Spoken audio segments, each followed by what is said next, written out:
ಅಂಜನಾದ್ರಿ ರಾಮನ ಬಂಟ ಹನುಮನ ಜನ್ಮಸ್ಥಳ ಅಂತಲೇ ಪ್ರಸಿದ್ಧಿ ಪಡೆದಿರುವಂಥದ್ದು. ಕೊಪ್ಪಳ ಜಿಲ್ಲೆಯ ಗಂಗಾವತಿ ತಾಲೂಕಿನಲ್ಲಿರುವ ಅಂಜನಾದ್ರಿ ಬೆಟ್ಟಕ್ಕೆ ಹೊತ್ತು ರಾಜ್ಯ ಮತ್ತು ದೇಶದ ವಿವಿಧ ಮೂಲೆಗಳಿಂದ ಸಾವಿರಾರು ಹನುಮ ಮಾಲಾಧಾರಿಗಳು ಬರ್ತಾ ಇರುವಂಥದ್ದು. ಇದೀಗ ನಾವು ಅಂಜನಾದ್ರಿ ಬೆಟ್ಟದ ಮೇಲುಗಡೆ ಇರುವಂಥದ್ದು. ಬೆಟ್ಟದ ಮೇಲಿರ್ತಕ್ಕಂಥ ಆಂಜನೇಯನ ದರ್ಶನ ಪಡೆಯಲಿಕ್ಕೆ ದೇಶದ ವಿವಿಧ ಭಾಗಗಳಿಂದ ರಾಜ್ಯದ ವಿವಿಧ ಜಿಲ್ಲೆಗಳಿಂದ ಸಾವಿರಾರು ಹನುಮ ಮಾಲಾಧಾರಿಗಳು ಬರ್ತಾ ಇರುವಂಥದ್ದು ನಾವು ದೃಶ್ಯಗಳಲ್ಲಿ ಕೂಡ ನೋಡಬಹುದಾಗಿದೆ. ಪ್ರತಿಯೊಬ್ಬರು ಕೂಡ ಜೈ ಶ್ರೀರಾಮ್ ಜೈ ಆಂಜನೇಯ ಜೈ ಘೋಷಗಳನ್ನು ಹಾಕೋದ್ರ ಮುಖಾಂತರ ಏನೋ 575 ಮೆಟ್ಟಿಲುಗಳನ್ನ ಹತ್ತಿ ಬೆಟ್ಟದ ಮೇಲಿರ್ತಕ್ಕಂಥ ಆಂಜನೇಯ ಸ್ವಾಮಿಯ ದರ್ಶನ ಮಾಡಲಿಕ್ಕೆ ಬರ್ತಾ ಇರುವಂಥದ್ದು.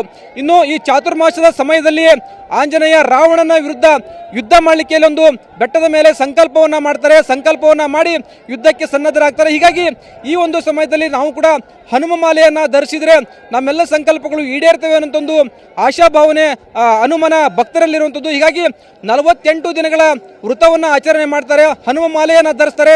ಹನುಮ ಮಾಲೆಯನ್ನ ಧರಿಸಿ ವೃತವನ್ನ ಆಚರಿಸಿ ಇವತ್ತು ವಿಸರ್ಜನಾ ಕಾರ್ಯಕ್ರಮ ಇರುವಂಥದ್ದು.